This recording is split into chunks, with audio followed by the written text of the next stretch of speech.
आइए दोस्तों देखते हैं घन से संबंधित एक बहुत ही ज़्यादा अच्छा क्वेश्चन है। और मैं आपको बता दूं ये क्वेश्चन ग्रुप डी में पूछा गया था और ये क्वेश्चन बहुत ही ज़्यादा इम्पोर्टेंट क्वेश्चन है। और मैं आपको बता दूं मैं इस क्वेश्चन को आपको ऑप्शन से भी बताऊंगा और बेसिक भी बताऊंगा, तो आपको दोनों तरीके समझनी है, ठीक है ना, बेसिक भी और ऑप्शन से भी। तो देखते हैं बिना कुछ देरी के। क्वेश्चन है, यदि किसी घन की कोर को 4 सेंटीमीटर बढ़ा दिया जाए तो इसका आयतन 988 सेंटीमीटर क्यूब बढ़ जाता है, तो घन की प्रत्येक कोर की मूल लंबाई कितनी है। ठीक है ना, जैसे मैं एक चित्र बना लेता हूं, जैसे कोई घन था, ठीक है ना। घन की प्रत्येक भुजा क्या होती है, बराबर होती है। मैंने मान लिया इस घन की भुजा ए थी, लेकिन उसने क्या कर दिया, घन की भुजा क्या कर दी, बढ़ा दी। घन की भुजा में 4 सेंटीमीटर की वृद्धि कर दी, ठीक है ना। तो वो कितनी कर दी, अब घन की भुजा ए प्लस 4 सेंटीमीटर कर दी, ठीक है ना।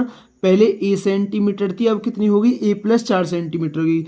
तो इसके आयतन में कितने की वृद्धि हो गई, तो वो हो गई 988 सेंटीमीटर क्यूब की वृद्धि हो गई, ठीक है ना। तो घन की प्रत्येक कोर की मूल लंबाई कितनी थी, ठीक है ना। पहले तो मैं ऑप्शन से बता रहा हूँ, ठीक है ना, पहले तो मैं ऑप्शन से बता रहा हूँ। पहला ऑप्शन क्या है, 7 सेंटीमीटर है, दूसरा 8 सेंटीमीटर है, तीसरा 6 सेंटीमीटर है, चौथा 9 सेंटीमीटर है, ठीक है ना। अब देखिए इस घन का आयतन क्या होगा, तो पहले घन का आयतन क्या होगा, ए की पावर 3 होगा, और इस घन का आयतन क्या होगा, ए प्लस 4 की पावर 3 होगा, ठीक है ना। क्योंकि घन का आयतन क्या होता है, भुजा का क्यू होता है, ठीक है ना। अब देखिए मैंने पहला ऑप्शन लिया 7, तो 7 की पावर 3 कितना होगा, 343 सेंटीमीटर क्यू आ गया। इस घन का आयतन 343 सेंटीमीटर क्यू आ गया। 7 4 11, 11 की पावर 3 कितना होता है, 1331 सेंटीमीटर क्यू। देखना 988 सेंटीमीटर की क्यू की वृद्धि है। 11 में से 3 गया 8, 12 में से 4 गया 8, और ठीक है ना, 12 में से 4 गया 8 और 12 में से 3 गया 9, तो 928 सेंटीमीटर क्यू की क्या है, वृद्धि है, ठीक है ना। तो हमारा ऑप्शन क्या होगा, 7 सेंटीमीटर होगा, ठीक है ना। आप इसको इनको भी चेक कर सकते हैं, इनसे आंसर नहीं आएगा, ठीक है ना। अब हम बेसिक देखते हैं, ठीक है ना, क्वेश्चन का बेसिक क्या होगा, ठीक है ना। ठीक है ना, क्वेश्चन का बेसिक क्या होगा भाई, कितना आयतन बढ़ गया, 988 सेंटीमीटर क्यूब बढ़ गया ना। तो मैं इस वाले घन में से इस वाले घन का आयतन घटा दूंगा, तो मुझे पता चलेगा कितना कितना बढ़ा है, और क्वेश्चन के हिसाब से वो कितना है, 988 है, ठीक है ना, 928 सेंटीमीटर क्यूब है। तो इस घन के आयतन में से इस घन का आयतन घटा देता हूँ।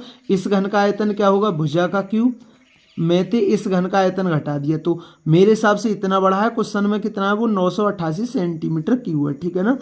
अब देखिए, अब ये क्या होगा, ए प्लस बी का क्यू, तो ये क्या होता है, ए का क्यू प्लस बी का क्यू प्लस 3ab और ए प्लस बी माइनस ए का क्यू, ठीक है ना। मैंने दोनों तरीके बता रहा हूँ, ठीक है ना। इससे ये कट गया हमारा, ये प्लस का इधर जाके माइनस का, तो ये कितना हो गया, 12a और a प्लस 4, तो प्लस का इधर जाके माइनस का, तो 8 में से 4 गया 4, और ये 924, इसे 12 से काट दीजिए, ठीक है ना। तो 12 सत्ते 84 और 12 सत्ते 84, ठीक है ना। अब यहाँ भी ए का मान सोच सकते हैं, ठीक है ना, या आप इसके ऐसे फैक्टर करो कि जिनका डिफरेंस कितना हो, 4, तो ए का मान कितना होगा, तो ए का मान कितना होगा, आप कहेंगे ए का मान कितना होगा, 7 होगा, ठीक है ना।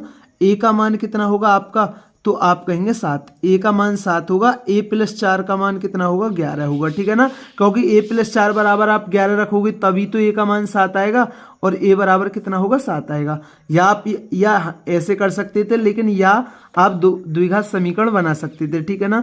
तो कैसे बनता, ए स्क्वायर प्लस 4a, और ये प्लस का इधर जाके माइनस का, ठीक है ना। इसके ऐसे फैक्टर करो, ये माइनस है ना, तो माइनस के कितना बचे, 4 बचे, ठीक है ना।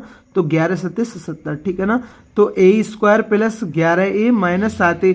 अब मुझे ये 11 और 7 ऐसे रखने हैं कि जो प्लस के 4 ही बचे, तो 11 में से मैंने 7 ही घटा दिया, तो प्लस के 4 ही बचेंगे, ठीक है ना।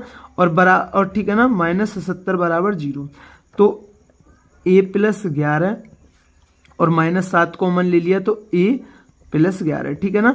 अगर हमारे दोनों यहाँ समान बच रहे हैं तो हमने सही किया, अन्यथा गलत किया है, ठीक है ना हमने। अब देखिए, तो a प्लस 11 कॉमन आ गया हमारा। अब ये कितना है, a माइनस 7 बराबर कितना है, 0 है, तो a प्लस 11 बराबर 0 और a माइनस 7 बराबर 0, ठीक है ना। तो ऋणात्मक तो होगा नहीं। अब a बराबर कितना होगा, 7, तो घन की बस उसने क्या पूछी है, घन की प्रत्येक कोर की मूल लंबाई कितनी थी, वो थी 7 सेंटीमीटर। तो दोस्तों ये क्वेश्चन आपके अच्छी तरीके से क्लियर हुआ होगा। मैंने ऑप्शन से ही बता दिया है ये क्वेश्चन और आपको इसका बेसिक भी बता दिया है, ठीक है ना।